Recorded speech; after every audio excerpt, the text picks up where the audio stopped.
Bien, buenas tardes a todos. Gracias a los medios por estar aquí presentes nuevamente en nuestra vocería de los lunes. Quiero partir destacando, evidentemente, algunos de los avances que hemos tenido la semana pasada y luego comentarles algo de la agenda que se nos viene durante esta semana entrante. En primer lugar, quiero destacar que por tercer año consecutivo los homicidios van a la baja. En segundo lugar, que vamos a hacer gratuito un tratamiento contra el cáncer de mama del triple negativo, que cuesta hoy en día hasta 10 millones de pesos. En tercer lugar, que la ley de eutanasia avanzó en el Congreso Nacional, una ley que por años ha sido esperada también por nuestros compatriotas. Y también los avances en la implementación de la reforma de pensiones, cuyos primeros pagos de aumento de la PGU cierran el día de mañana. Y en última instancia, los avances en el Plan Nacional de Búsqueda. Sobre el primer punto, ustedes saben que el día viernes pasado, el ministro de Seguridad Pública, en conjunto con las diversas instituciones del Estado que hoy en día reportan el primer informe consolidado de Estado sobre las cifras de homicidio, dieron cuenta que esto viene nuevamente a la baja. Y digo a la baja porque se registra un 13,8% menos de homicidios consumados respecto al mismo periodo del 2024 y un 24% menos que en el mismo periodo del año 2022. Es decir, llevamos 3 años consecutivos con los homicidios a la baja, que por cierto no nos conforma porque seguimos trabajando en que esto vaya sostenidamente más a la baja y podamos ir viendo un retroceso significativo de estos graves delitos en nuestro país. Quiero reiterar que este es el informe más serio que tenemos en nuestro país actualmente, porque no solamente trabajan en el consolidado el Ministerio de Seguridad Pública junto con el Ministerio Público y las policías, sino que también con Gendarmería, el Servicio Médico Legal y distintos servicios del Estado que manejan información sobre los fallecimientos por delitos de homicidio en nuestro país. Y eso da cuenta, evidentemente, de la seriedad de la entrega de esta información que nos permite dar una información, valga la redundancia, oficial desde los distintos organismos del Estado que nos da certeza de cómo ha ido evolucionando los delitos de homicidio en nuestro país. Y especialmente relevante este informe, además, porque muestra que la región metropolitana, que había sido una de las regiones que había sido más resistente a los efectos de las políticas públicas en el combate a la delincuencia, mostró una disminución de un 7,4%. Respecto, insisto, al mismo periodo, el primer semestre del año anterior. Y se suman también resultados a la baja significativos en la región de Tarapacá, con una disminución del 57,9% de los delitos de homicidios consumados, en la región de Ñuble con una disminución del 54,5% de los homicidios consumados y en Coquimbo, con una disminución de un 32% de los homicidios consumados respecto al año anterior. O sea, esto refleja el resultado de un trabajo coordinado y sostenido que está dando frutos. La lección es clara. Aquí no hay atajos ni medidas milagrosas. Lo que hay es un trabajo responsable, sostenido, que tiene efectos y que se basa en la evidencia y por sobre todas las cosas, además de basarse en la evidencia técnica de cómo enfrentar la criminalidad y particularmente los efectos que esta tiene en los delitos de homicidio, vamos en la dirección correcta y que hay que ir reforzando cada vez más junto con la coordinación de nuestras policías. Si hay una de las cosas que ha destacado o que se han destacado en nuestra gestión en materia de seguridad es que ha puesto a trabajar instituciones que antes no se coordinaban, no trabajaban juntas para enfrentar este grave fenómeno que vive nuestro país, que es el de la delincuencia, los delitos violentos en la delincuencia, el crimen organizado y particularmente en este caso de los delitos de homicidio. En segundo lugar, el tratamiento contra el cáncer. Ustedes han podido conocer a través de distintos medios de comunicación esta importante noticia gracias a la gestión de nuestro Ministerio de Salud, de nuestra ministra de Salud. Estamos ya materializando un acuerdo importante para financiar el medicamento pembrolizumab, que justamente está destinado para tratar un tipo de cáncer de mama, que es un cáncer muy violento, uno de los más agresivos, y que tiene un costo para las mujeres de nuestro país entre 5 y 10 millones, hasta 10 millones de pesos por ciclos de tratamiento, ¿no? Estos ciclos a veces son de 3 semanas. y por lo tanto el incorporarlo al copago cero para los pacientes de FONASA va a significar no solamente un importante alivio económico, dado que va a ser gratuito, sino que también va a dar tranquilidad a estas mujeres que van a tener un tratamiento seguro para uno de los mayores males que sufren nuestras mujeres, que es el cáncer de mama. En tercer lugar, como les señalaba, la ley de eutanasia está avanzando. Ustedes saben que además nuestro país ha ido avanzando en las medidas de tratamiento paliativo, es decir, esto no es una legislación aislada de otras legislaciones que hemos logrado resolver, porque hay miles de pacientes que están actualmente con tratamientos paliativos y por lo tanto la ley de eutanasia lo que busca es justamente tener a la mano otras alternativas para personas que voluntariamente quieran acceder a ella con todos los resguardos que se requieren para las personas, porque se trata de poner en el centro la libertad y la dignidad humana de estos pacientes que son críticos. Y esperamos, obviamente, entonces, que prontamente se pueda despachar del Congreso Nacional la ley de eutanasia. La implementación de la reforma de pensiones y el último reporte que tenemos, ustedes saben que el pago del aumento de la PGU a las personas de 82 años y más partió el 2 de septiembre. Mañana, 16 de septiembre, se cierran las transferencias del aumento de la PGU y en lo que vamos del mes ya llevamos un traspaso, el IEPS ha emitido más de un 90% de los pagos de PGU incrementada para este grupo etario. Estamos hablando, insisto, de las personas de 82 años y más, que ya han podido tener el alza de la PGU a 250.000 pesos. Y vamos a continuar el día de mañana con las transferencias que faltan para completar el universo de personas que clasificaban para este primer aumento de las pensiones. Recordamos entonces que la reforma previsional sigue en pleno proceso de implementación y que no solamente busca aumentar las pensiones de nuestros actuales jubilados y jubiladas, sino que también ir aumentando los ahorros previsionales en las cuentas de nuestros cotizantes. Y por último, los avances en el Plan Nacional de Búsqueda, como lo señaló el presidente de la República. Aquí tenemos una política que es de Estado, que por primera vez se crea para acompañar a los familiares en la búsqueda de nuestros detenidos desaparecidos. Ya se entregaron más de 500 carpetas de calificación de familiares detenidos desaparecidos con antecedentes personales, testimonios, informes y resoluciones administrativas, muchas de ellas que no estaban en las manos, información que no estaba en las manos de los familiares.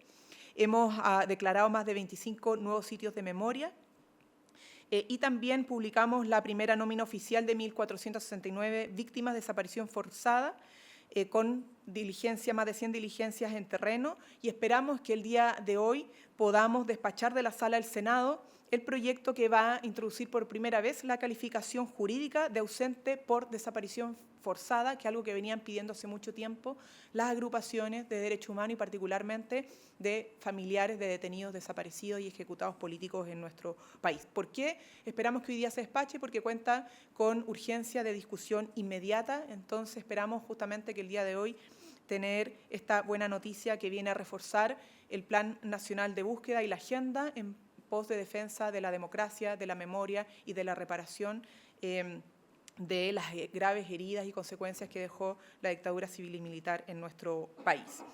Por último, queremos destacar que, como también conocieron durante el fin de semana, nuestro país recibió 68 ciudadanos y ciudadanas palestinos que fueron evacuados de la Franja de Gaza, entre ellos 36 niños y niñas y adolescentes. Y esta es una acción que refleja efectivamente que no estamos solo en los discursos, tenemos un compromiso férreo con el derecho internacional humanitario y con la protección de quienes hoy día enfrentan un brutal y criminal genocidio, ¿no?, perpetrado por el gobierno actual de Israel contra civiles, contra mujeres, contra niños, contra bebés, que están siendo día a día masacrados, lamentablemente, por parte de este gobierno y de su ejército. Y a vista y paciencia de toda la comunidad internacional, que no solamente está indignada, sino que busca día a día cómo poder frenar esta brutal masacre. Esperamos haber contribuido en algo, tras meses de trabajo, en poder acoger a estas personas en nuestro país, porque creemos que es lo mínimo que podemos hacer. Y ya para cerrar la agenda de esta semana, empieza el Chile Day. Ya el ministro de Hacienda, Nicolás Grau, encabezó la jornada inaugural de este importante encuentro que, como ha sido política de este gobierno, se suma a otros viajes internacionales desarrollados por el presidente de la República o el ministro de Hacienda o el Ministerio de Economía para seguir atrayendo inversión a nuestro país, centrado esta vez en la ley de permisos sectoriales y también los avances en la Estrategia Nacional del Litio. Y por último, vamos a estar desplegados, como han visto, en la agenda de Fiestas Patrias, ¿no? Con el Plan 18 Seguros. Han visto distintas pautas. De hecho, durante la mañana tuvimos una pauta desarrollada por nuestro Ministerio del Interior, subsecretario del Interior. También va a estar desplegado nuestro Ministro de Seguridad, porque nos hemos estado preparando también en fiscalizaciones, en medidas concretas para enfrentar un 18 seguro. Solamente quiero reiterar, porque ya la información la van a ver durante estos días sobre las medidas que hemos ido adoptando, pero reiterar que no basta con la acción del Estado. Llamamos nuevamente a la responsabilidad social. Para que este plan funcione y podamos celebrar con seguridad estas fiestas patrias que tanto queremos, que tanto anhelamos, necesitamos que la ciudadanía también abogue por el autocuidado y la responsabilidad social. Ahora sí, las preguntas de la prensa. ¿Cómo está, ministra? Buenas tardes. Buenas tardes. Esta semana debería haberse tramitado en el Congreso la ley de voto obligatorio y la reforma también por el voto extranjero. Sin embargo, se aplazó para la próxima, de vuelta a las fiestas patrias. ¿Es efectivo que desde el gobierno han estado solicitando que se aplazara esta votación para llegar a un entendimiento con el oficialismo? Y además, ¿cómo ven las críticas que han venido justamente desde el propio sector cuando, por ejemplo, desde el PPD dicen que fue un error separar el debate de estas dos reformas? Bueno, yo puedo señalar en nombre del Gobierno que la discusión legislativa sobre las multas asociadas a voto obligatorio no va a dejar conforme a nadie en particular. Nadie va a estar conforme porque ha sido y será una discusión difícil, donde probablemente el equilibrio de las miradas de las partes va a hacer que todos puedan encontrar algún otro reparo en la medida que se ha ido adoptando y acordando, ¿no? Lo que puedo también señalar es que para hacer valer el voto obligatorio en esta elección en la que estamos a puertas de realizar como país, se han encontrado ya ciertos principios de entendimiento, ciertos acuerdos que vamos a seguir haciendo valer como gobierno, y la conversación sobre los plazos siempre ha sido en coordinación con las y los parlamentarios, justamente para que se haga valer este punto de encuentro que hemos ido generando en el Parlamento. Insisto, que no ha sido fácil, que no va a dejar a todos 100% conformes, sin lugar a dudas, pero que va a resolver en gran parte este dilema que hemos tenido por meses de cómo hacer aplicable la norma constitucional del voto obligatorio. Ministra, buenas tardes. La quiero llevar a un tema de presupuesto. ¿Cuáles son aquellas partidas que el gobierno ha definido como prioritarias en temas de presupuesto? Porque ya sabemos que han dicho que no se quieren adelantar mucho, pero hay harta información que está circulando. Si nos podría aclarar ese tema. Bien, entendemos que puede haber mucha información circulando, dudas e inquietudes sobre la ley de presupuesto, porque es una ley evidentemente muy importante, fija el marco presupuestario en el cual se va a desarrollar el gasto público el próximo año. Sin embargo, el detalle de esto, los énfasis, las prioridades las van a poder conocer principalmente cuando se presente el día 30 de septiembre, que es cuando se debe ingresar la ley de presupuesto al Congreso Nacional. Solo puedo señalar, y lo hemos dicho en otras oportunidades, que este proyecto de ley de presupuesto va a venir enmarcado en responsabilidad social y fiscal. Es decir, junto con la responsabilidad fiscal vamos a resguardar áreas que son importantes para la ciudadanía de gasto social, porque la responsabilidad, insisto, fiscal va de la mano también de la responsabilidad social en áreas que requieren financiamiento, incluso aumento de gasto público, que es sensible para el bienestar de nuestra población. Hola, buenas tardes, ministra. Quería preguntarle si a su juicio se afecta o no la independencia del Banco Central con los reparos que tanto el gobierno como también el propio presidente ha manifestado respecto a este informe del Banco Central, relacionado con el efecto que estarían teniendo los efectos negativos, digamos, en el empleo, producto de las medidas que ha impulsado el gobierno, como la reducción de la jornada laboral y sobre todo el aumento del salario mínimo. Miren, a ver, aquí nunca ha estado en cuestionamiento la autonomía del Banco Central por parte del gobierno. Esto ha sido una polémica artificial y la misma presidenta del Banco Central señaló que jamás había un cuestionamiento al respecto. Entonces, está bien, hay interpretaciones de mundo político, en algunos medios de comunicación se ha instalado esa duda, pero no ha sido una polémica entre el gobierno y el Banco Central, jamás. Insisto, por lo tanto es totalmente artificial y creo que la misma presidenta del Banco Central lo señaló, ¿no? Por otra parte, ella, la misma presidenta del Banco Central y el informe emanado por esta entidad han sido explícitos en señalar que la situación del empleo es multifactorial, ¿no? Que aquí hay evidentemente también un análisis técnico, pero no hay una intromisión en analizar políticas públicas en materia laboral, ¿ya? Además, ha sido muy clara en señalar que tenemos efectos que son bastante estructurales, que tienen que ver con la reorganización del empleo en nuestro país, de las propias empresas, la automatización, la propia pandemia, el rezago en la construcción, entre otros elementos que hacen de esto un análisis multifactorial para determinar las causas estructurales que tenemos en materia de desempleo, desocupación. Ahora, también junto con ello queremos reiterar y reforzar lo que ha sido para nuestro gobierno las políticas en torno al empleo. Para nuestro gobierno, que tiene una mirada progresista del desarrollo, es fundamental que la creación de empleo sea de empleo formal y no informal. Por lo tanto, siempre vamos a celebrar que se destruya empleo informal a la par que se va creando empleo formal, porque tiene que ver con la seguridad previsional, con la seguridad social, con mayor estabilidad en el trabajo, y también vamos a estar siempre promoviendo que el trabajo dignifique en el sentido de que te permita llegar a fin de mes, ¿no? Y que te permita el trabajo tener tiempo libre suficiente para vivir lo que todos merecen vivir, tiempo en familia, de descanso, de desarrollo en comunidad. Por lo tanto, el gobierno refuerza que se siente plenamente orgulloso de haber logrado sacar 2 leyes que parecían imposibles y que estaban pensadas en mejorar la calidad de vida de los trabajadores y sus familias, el aumento del salario mínimo y la reducción gradual de la jornada laboral, porque de eso se trata también avanzar en desarrollo, ¿no? No solamente crecer económicamente, sino que ese crecimiento se refleje en mejores condiciones laborales y de vida para las familias trabajadoras de nuestro país. Y por último, señalar que en materia de empleo sabemos y estamos conscientes que esto sigue siendo un desafío, ¿no? Seguir creando más y mejor empleo. Y por eso es que esta semana esperamos que siga avanzando el proyecto de subsidio unificado al empleo. De hecho, mañana esto va a ser tratado en el Congreso Nacional.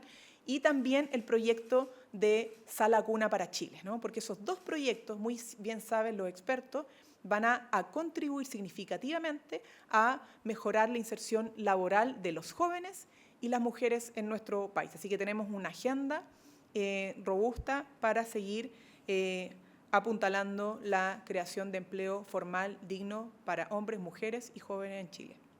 Ministra, no es tan artificial la polémica porque el ministro de Trabajo señaló hoy día de que técnicos, tanto de Hacienda como de Trabajo, están tomando contacto con sus pares del Banco Central justamente para ver a qué se deben estas diferencias y cómo subsanarlas. Claro, pero no es una polémica y de hecho es un trabajo responsable, coordinación y conversación, porque insisto, esta instalación de una especie de cuestionamiento de la autonomía del Banco Central no provino ni del gobierno ni del propio Banco Central. Ministra, consultarle porque TVN informó que redujo en un 31% sus pérdidas durante el primer semestre gracias a un plan de eficiencia y también de ahorro. ¿Cómo evalúa el gobierno estos resultados y qué pasos se esperan para consolidar esa mejora financiera? Y respecto a la sucesión de Francisco Vidal, trascendió que Rodrigo Ramírez, ex subsecretario de Telecomunicaciones de Michelle Bachelet, habría sido sondeado para asumir la presidencia de este directorio. ¿Puede confirmar si hubo contacto y qué perfil busca La Moneda para liderar el canal público en este contexto? Perdón, ¿quién había...? Rodrigo Ramírez. Ah, ya. Mira, sí, primero destacar que así como lo informó Televisión Nacional, que insisto es un canal autónomo del gobierno de turno, ellos reportaron una disminución de las pérdidas respecto al mismo periodo del 2024 de un 31%, ¿no? Eso da cuenta de que el canal ha hecho esfuerzos significativos para disminuir las pérdidas que han sido estructurales durante al menos la última década, a propósito de lo que hemos señalado en reiteradas oportunidades, un modelo de autofinanciamiento que no es sostenible para los requerimientos y las obligaciones que tiene el canal público, a diferencia de los canales privados, ¿no? Que tiene que sostener un canal cultural, familiar, infantil, tiene que sostener una señal internacional, tiene que sostener los centros regionales, tiene que sostener el archivo, todas áreas de trabajo que traen costos y que no tienen los canales privados, ¿no? Por lo tanto, no se puede autofinanciar simplemente con publicidad, que es lo que es el modelo actual que rige a Televisión Nacional. Para los que no sepan, no se financia con recursos públicos el canal público de Chile. Por lo tanto, esto es un avance significativo, y sobre el reemplazo al expresidente de Televisión Nacional seguimos trabajando en ese nombramiento, porque es un nombramiento que es de exclusiva facultad de atribución del presidente de la República. Tiene que tener ciertos perfiles técnicos, obviamente, para contribuir a esta agenda de trabajo del canal por seguir enfrentando el problema estructural de los déficits y también abogando por el continuo fortalecimiento del canal nacional y su objetivo de ser multiplataforma, ¿no? Pero ya tenemos un nombramiento que tiene que ser ratificado por el Senado, que es un miembro faltante del directorio. El Ejecutivo ya propuso un nombre, que es Marcia Scuttlesbury, que está en el Senado, fue informado la semana pasada, y esperamos obviamente que pueda ser discutido y aprobado por el Senado, como es el procedimiento regulado. Ministra, llevándola a otro tema de contingencia, el ex subsecretario del Interior, Manuel Monsalve, dijo que esperaba una reacción más equilibrada del Ejecutivo ante su salida y que su declaración fue acordada con el presidente Gabriel Boric. ¿Asume el gobierno que pudo haber faltado equilibrio en la forma en que se enfrentó ese episodio? Reiterar que este caso está en manos de la justicia, que nuestro gobierno ha colaborado y seguirá colaborando en todo lo que se requiera para esta investigación, pero sobre que ello no tenemos nada más que agregar.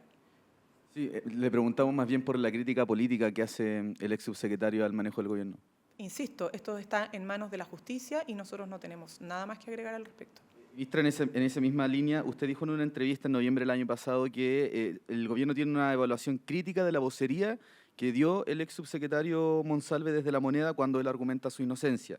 Sin embargo, en esta entrevista, Monsalve dice que el hecho de que él hablara era algo que se acordó en una reunión con el presidente y con la ministra Tobá en ese momento, y dice, me preguntaron qué iba a decir y fue lo que dije. ¿Cómo aclara el gobierno esta contradicción frente a la ciudadanía? Monsalve dijo, ¿no?, que iba a argumentar esa inocencia en esa vocería.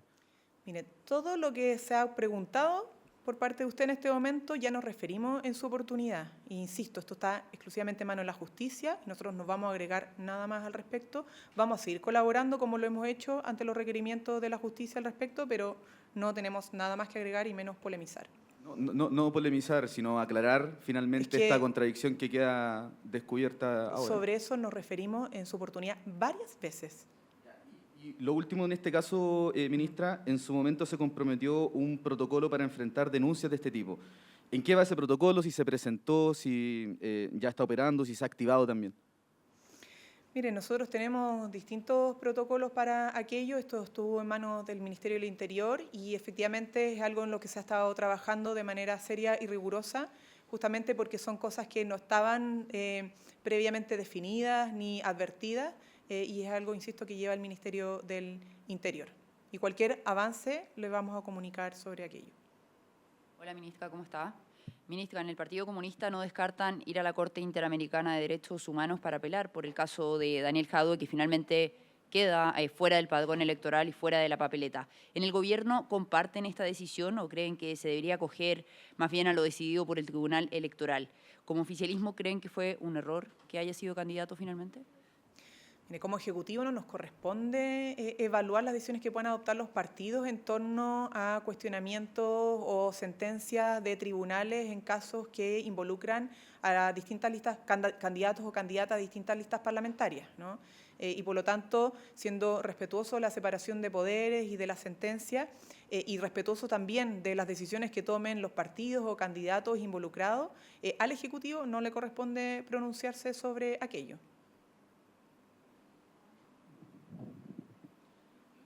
Hola, ministra. Buen día. Preguntarle por el despliegue del presidente Gabriel Boric en la Asamblea General de las Naciones Unidas, dónde va a estar los énfasis de su discurso y si hay posibilidades de que pueda realizar o tener algún encuentro, gestiones para impulsar la candidatura de la expresidenta Bachelet como secretaria general de la instancia. Sobre lo último, tal como dijo el propio presidente Gabriel Boric, esta semana no corresponde adelantar información ni tampoco adelantar o especular sobre la decisión que compete exclusivamente a la expresidenta Michelle Bachelet, ¿no? Lo que sí podemos señalar es el prestigio y liderazgo internacional que tiene la exmandataria Michelle Bachelet, ¿no? Y que ha sido destacado en distintas oportunidades en Chile y en el mundo, que son innegables y nosotros como gobierno consideramos que es un valor para nuestro país ese liderazgo. Ahora, sobre lo primero, que es su pregunta en una agenda que va a ser importante del presidente de la República a propósito de su participación en la Asamblea de las Naciones Unidas, Chile va a reforzar la posición que ha expresado el presidente Boric en varias oportunidades y particularmente en las últimas 3 reuniones de alto nivel donde él ha participado y que se fundan en primer lugar en la defensa de la democracia y el derecho internacional, en segundo lugar en la adhesión y fortalecimiento del multilateralismo y en tercer lugar en la promoción del comercio e intercambio para el desarrollo de nuestros países, ¿no? Que ha sido la tónica, el sello de la agenda internacional liderada por el presidente de la República de Chile, el presidente Gabriel Boric. Entonces, esta participación se va a centrar en un reforzamiento de esos principios y van a obviamente conocerla en detalle en el momento de su participación en dicha instancia. Ministra, buenas tardes. Quería preguntarle a propósito del lanzamiento de la campaña presidencial oficial sobre el rol que va a tener el gobierno en este periodo y también si es que buscará tener más cautela o reforzar el llamado al gabinete en torno a la presidencia. A ver, respecto a las acusaciones de supuesta falta a la presidencia del gobierno, hemos sido, y yo en particular, muy clara en que aquí hay un doble estándar que no se sostiene, independientemente del derecho que tienen los parlamentarios o partidos de derecha en recurrir a la Contraloría. Sostenidamente lo han hecho durante todos los años, porque todos los años había elecciones y todos los años han hecho requerimientos a la Contraloría por un supuesto intervencionismo que no es tal. En segundo lugar, nosotros hemos sido también sumamente claros y claras que cuando se trata de enfrentar las fake news, la desinformación, nosotros vamos a salir a aclarar. Sobre todo cuando se trata de fake news y desinformación respecto a la gestión de gobierno y sus políticas públicas. En segundo lugar, cuando se busca cuestionar justamente políticas que han sido un beneficio o poner en duda políticas que han significado un beneficio para nuestros compatriotas como la reforma previsional y los efectos que tienen el aumento de las pensiones y la capacidad de ahorro de los trabajadores y trabajadoras, nosotros vamos a ir a salir a defender esa reforma, ¿no? Que con mucho esfuerzo nos ha costado, hemos logrado sacar adelante. Y en tercer lugar, cuando se ponga en entredicho principios que sustentan la democracia, ¿no? Como el respeto a los derechos humanos, a la misma democracia y sus instituciones, o se caiga en el negacionismo de lo que ha sido la dictadura civil y militar para nuestro país, ¿no? Porque es parte de la coherencia de nuestro gobierno siempre salir a defender la democracia, siempre, valga la redundancia, frente a la relativización de su importancia o el negacionismo de lo que ha significado la ruptura de esta en nuestro país. Por lo tanto, ¿qué giro? No, es simplemente nosotros nos pronunciamos bajo estos principios ante los requerimientos que nos hace también la misma prensa en sus preguntas frente a dichos que puedan venir de un candidato o no. En eso vamos a seguir refiriéndonos y obviamente en paralelo, como ustedes saben, seguimos desplegados con mucha gestión, con mucho trabajo para seguir atendiendo a las necesidades de nuestros compatriotas. Avanza el plan de emergencia habitacional, como decíamos, la baja sostenida de los homicidios, por lo tanto, el despliegue de la agenda de seguridad, la agenda económica, la agenda legislativa, son trabajo del día a día de nuestro gobierno y vamos a seguir en eso independientemente de la fase en la que esté las campañas presidenciales. Bien. Muchas gracias, que tengan buen día, buena semana. Gobierno de Chile. Chile avanza contigo.